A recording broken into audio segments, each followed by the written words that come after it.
nos bolsos e de olhar distante, jeito de marinheiro ou de soldado. Era um rapaz de camisola verde, negra me deixa o vento, boina maruja ao lado.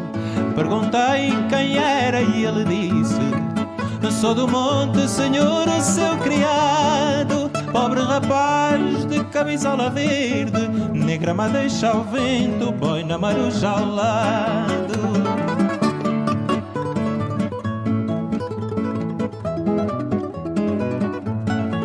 Porque me assaltam turvos pensamentos, na minha frente estavam condenados.